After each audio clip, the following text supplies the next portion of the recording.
Hello students, welcome all of you once again at our online YouTube channel. Myself Anand Mishra, and today we are going to discuss a very important law which are called as Kirchhoff's law for the analyzing of current and voltage in a very complex circuits. देखिए, इससे पहले के lectures में हम लोग ओम law को define कर चुके हैं और हम लोगों ने देखा कि ओम्स लॉ क्या करता है, वोल्टेज और करंट के बीच में एस्टेब्लिश करता है एक रिलेशन को, यानी कि वोल्टेज और करंट को हम लोग मेजर कर सकते हैं with the help of Ohm's law.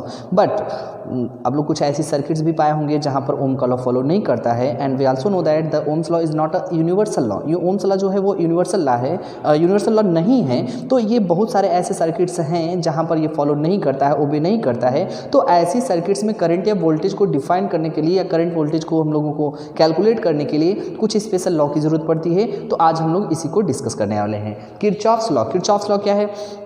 For the analyzing current and voltage in complex circuits, Kirchhoff gives two important laws which are called as Kirchhoff's law. तो कॉम्प्लेक्स सर्किट में current या voltage को find करने के लिए, उनकी value को find करने के लिए किरचॉफ क्या करते हैं कि कुछ इंपॉर्टेंट लॉज देते हैं जिनको हम लोग किरचॉफ के लॉ के नाम से जानते हैं। इनका जो लॉ है वो मुख्यतः दो ही है। तो आइए हम लोग दोनों को बारी बारी से डिस्कस कर लेते हैं। The first is Kirchhoff first law. यहाँ पे हम लोग बात करने जा रहे हैं किरचॉफ्स फर्स्ट लॉ, जो हम लोग यहाँ पे पहली लॉ को देखेंगे, Kirchhoff's first law. It is also called as junction law. तो इसको हम लोग एक और नाम से जानते हैं कि जंक्शन लॉ, या फिर हम लोग करंट लॉ के नाम से भी इसको देखते हैं। तो करंट लॉ, तो Kirchhoff junction law, Kirchhoff current law और Kirchhoff first law, all the meaning is by the Kirchhoff's first law. इन सब का मीनिंग जो है वो किरचॉफ के पहले ही नियम से है। तो चलिए हम लोग देख लेते हैं किरचॉफ्स फर्स्ट लॉ क्या है। According to this law, all या कह सकते हैं the algebraic sum of all the currents meeting at a junction is equal to 0।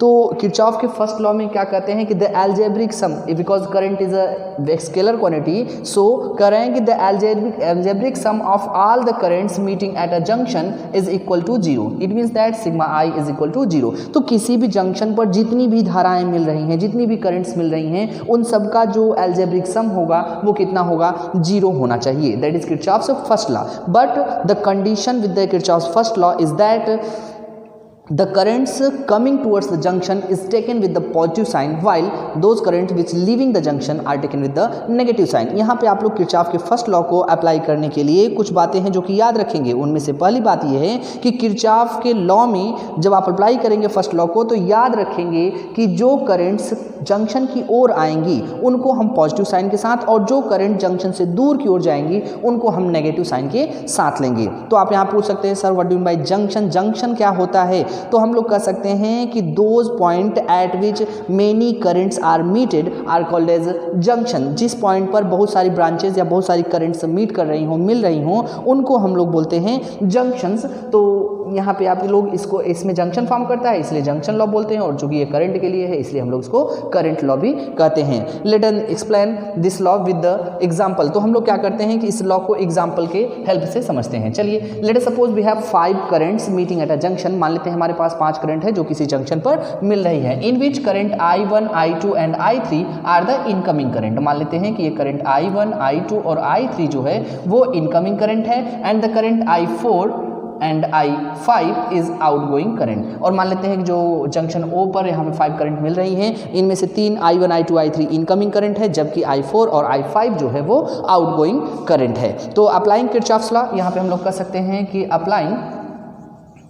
Applying Kirchhoff's first law, यानी हम लोग कह सकते हैं इसको किरचॉफ करंट लॉ भी बोलते हैं। तो किरचॉफ हम लोग यहाँ पे KCL भी बोल सकते हैं, किरचॉफ करंट लॉ। हम लोग अप्लाई करते हैं जरा सा किरचॉफ करंट लॉ। तो आप देखिए अलजेब्रिक सम हम निकाल रहे हैं, यानी कि I1 plus I2 plus I3, ये देखिए पॉजिटिव साइन के साथ लिया गया क्योंकि ये जंक्शन की ओर आ रहा है। और I4 और I5 की बात करें तो ये दोनों जंक्शन को लीव कर रहे हैं, छोड़ रहे हैं, तो इसलिए ये दोनों नेगेटिव साइन के साथ लिए जाएंगे। I4 minus I5 is equal to 0। आप यहाँ से लिख सकते हैं कि I1 plus I2 plus I3 is equal to I4 plus I5।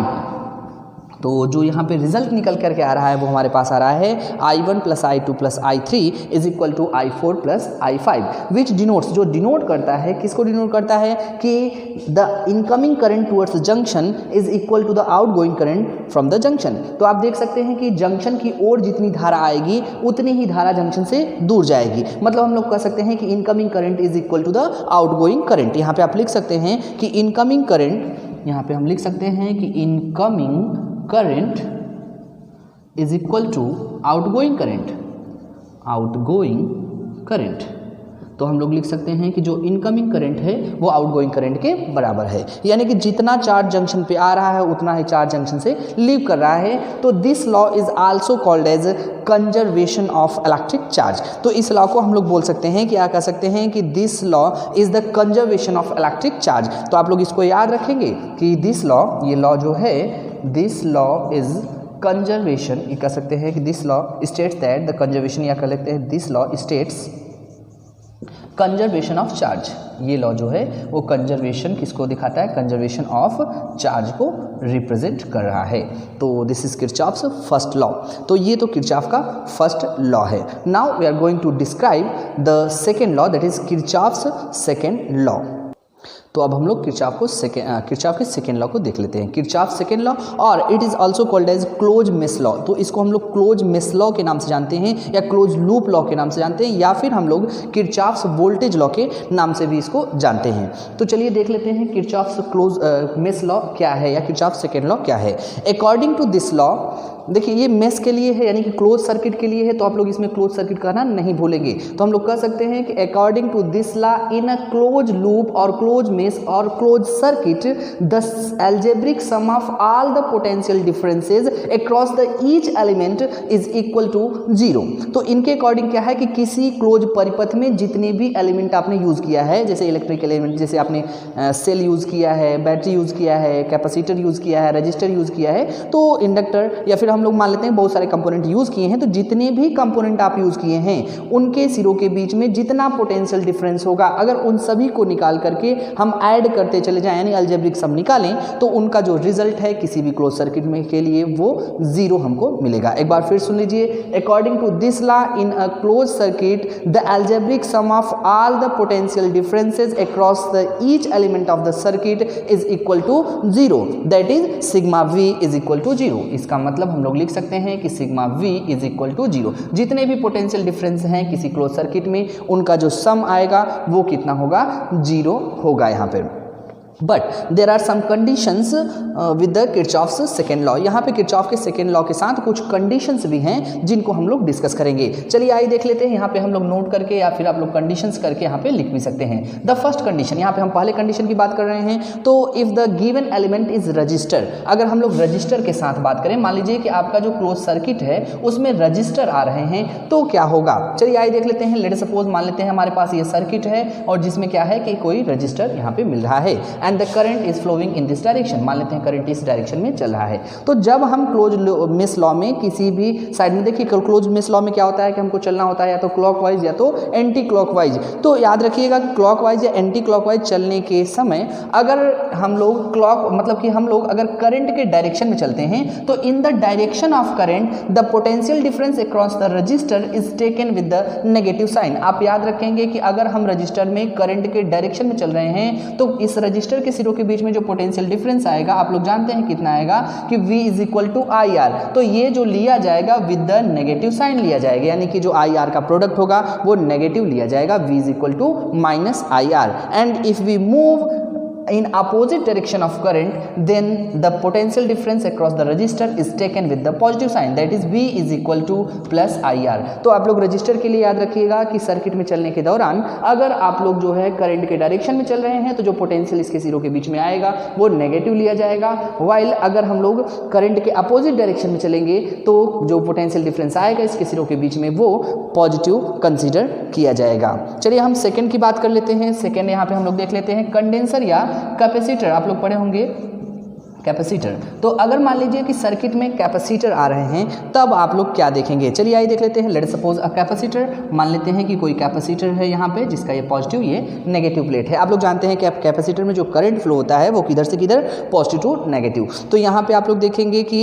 अगर हम बात करें पॉजिटिव ये प्लेट है, ये नेगेटिव प्लेट है, तो कैपेसिटर के सिरों के बीच में या कैपेसिटर के प्लेटों के बीच में जो पोटेंशियल डिफरेंस होता है वो आप कैसे कैलकुलेट करते हैं। देखिए capacity of any capacitor C is equal to Q upon V, तो potential difference V is equal to Q by C। तो इसके सिरों के बीच में जो पोटेंशियल डिफरेंस होगा वो कितना होगा कि V is equal to Q by C। अब वो पॉजिटिव लिया जाएगा या नेगेटिव लिया जाएगा, चलिए इसको हम लोग कंसिडर कर लेते हैं। If you move from positive plate to negative plate, मतलब सर्किट सॉल्व करने के दौरान अगर हम पॉजिटिव से नेगेटिव प्लेट की ओर चल रहे हैं, मतलब कि इस डायरेक्शन में, तो जो इसके सिरों के बीच में पोटेंशियल डिफरेंस रहेगा V is taken with the negative sign, तो ये नेगेटिव साइन के साथ में लिया जाएगा, यानी कि V is equal to Q by C is taken with negative sign. But if we move from negative to positive plate, अगर हम लोग नेगेटिव प्लेट से पॉजिटिव प्लेट की ओर चलें तो जो ये पोटेंशियल डिफरेंस होगा इसके सिरों के बीच में वो जो है पॉजिटिव साइन के साथ लिया जाएगा, यानी कि V is equal to plus Q by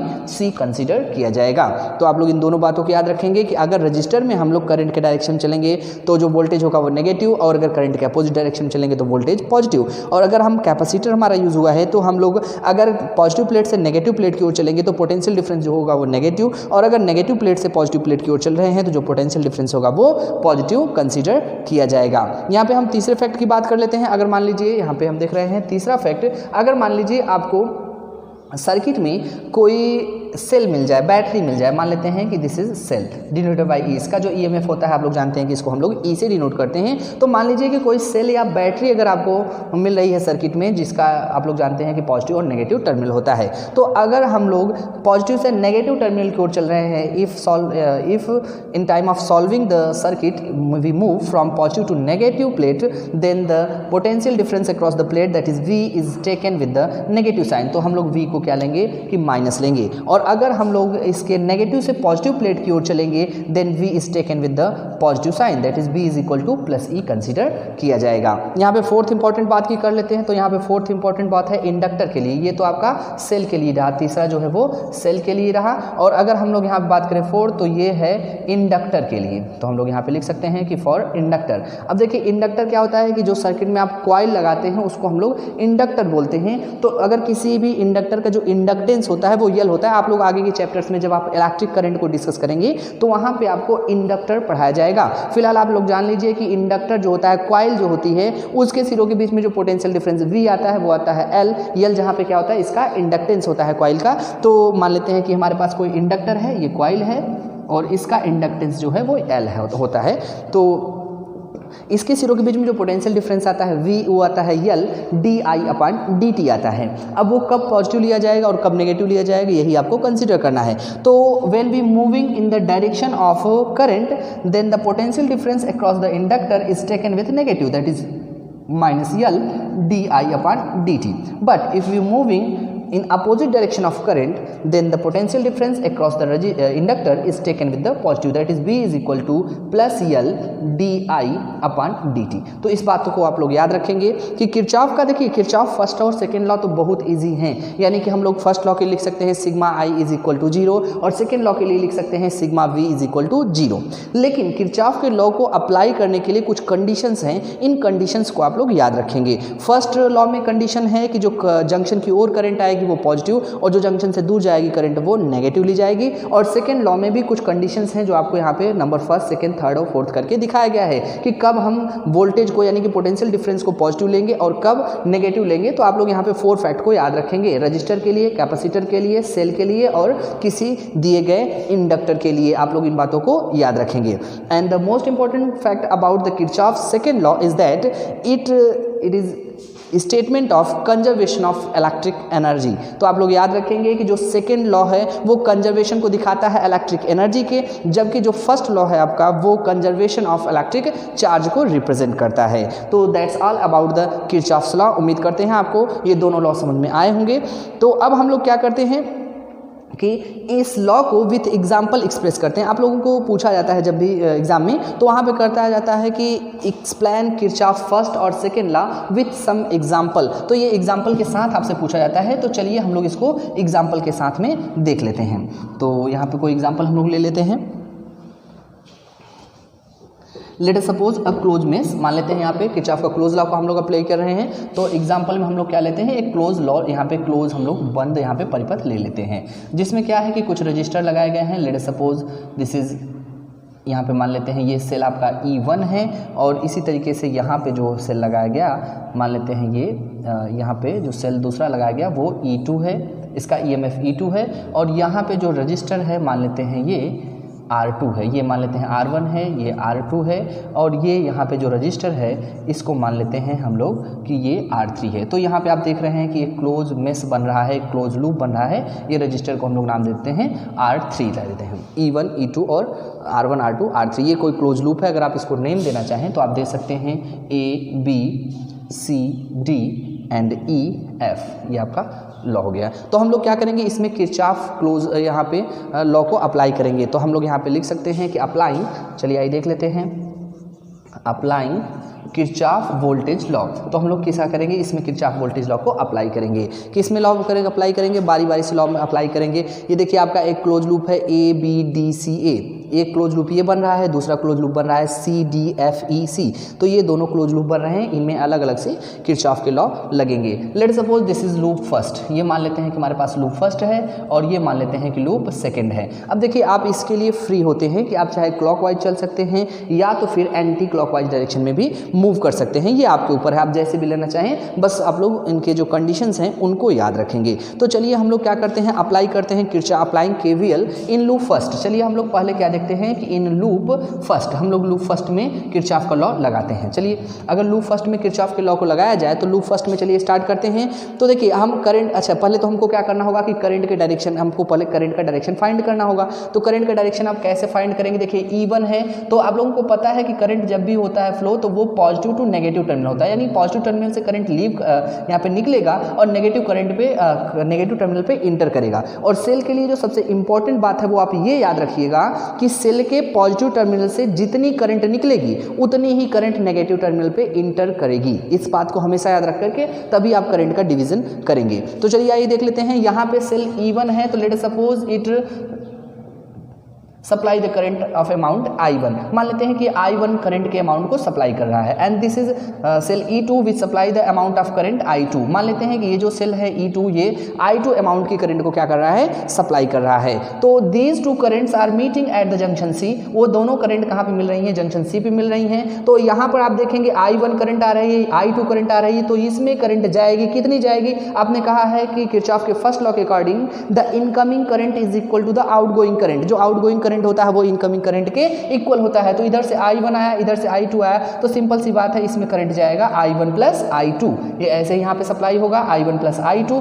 लेकिन जैसे ही जंक्शन D पे पहुंचेगा तो आपने ये भी कहा है कि पॉजिटिव टर्मिनल से जितना करंट लीव करेगा नेगेटिव टर्मिनल पे उतना ही करंट इंटर करना चाहिए। तो ये देखिए यहाँ पे I2 करंट सप्लाई हो रहा था, तो सीधी सी बात है यहाँ पे करंट आएगा I2, और इधर देखिए जब I1 प्लस I2 में से I2 इधर चला गया तो इधर करंट जाएगा I1, यानी कि जितना इधर सप्लाई किया था उतना ही नेगेटिव टर्मिनल से यहाँ पे पहुंच गया। तो ये तो किरचॉफ के फर्स्ट लॉ को लगा करके हमने करंट का डिवीजन कर लिया। अब हम लोग क्या करते हैं, किरचॉफ का KVL लॉ यानी किरचॉफ वोल्टेज लॉ लगाते हैं, कहाँ पर, इन लूप फर्स्ट। तो चलिए लूप फर्स्ट में लगाते हैं। हम लोग चल रहे हैं कैसे कि क्लॉकवाइज डायरेक्शन में।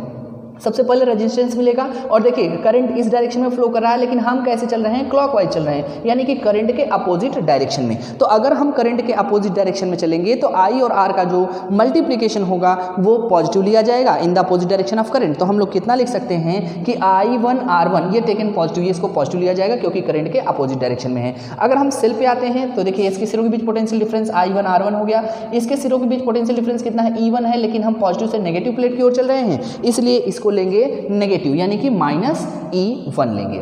चलिए फिर हम लोग ऐसे ही राउंड करते हुए यहाँ पे आए, तो यहाँ पे सेल का EMF E2 है, लेकिन हम नेगेटिव से पॉजिटिव की ओर चल रहे हैं। तो जब नेगेटिव से पॉजिटिव की ओर चलते हैं तो EMF जो है वो पॉजिटिव लिया जाता है, यानी कि प्लस आ जाएगा E2। चलिए इसमें आते हैं, देखिए यहाँ पे करंट के डायरेक्शन में हम किधर चल रहे हैं, करंट के डायरेक्शन में, तो I2 और R2 इसके सिरों के बीच में पोटेंशियल डिफरेंस होगा I2 R2, लेकिन वो पॉजिटिव या नेगेटिव कैसा लिया जाएगा, देखिए करंट के डायरेक्शन में चल रहे हैं तो वो नेगेटिव होगा, यानी कि minus I2 R2 is equal to 0, the sum of all the potential difference across each element in a close mesh is equal to 0, तो ये आपको 0 मिल जाएगा। अगर आप इसको थोड़ा सिस्टमेटिक लिखना चाहें तो हम लोग लिख सकते हैं कि I1 R1 minus I2 R2 is equal to, आप इसको उधर लेके जाएंगे तो आ जाएगा E1 minus E2, that is equation number first. तो ये इक्वेशन नंबर फर्स्ट रहा।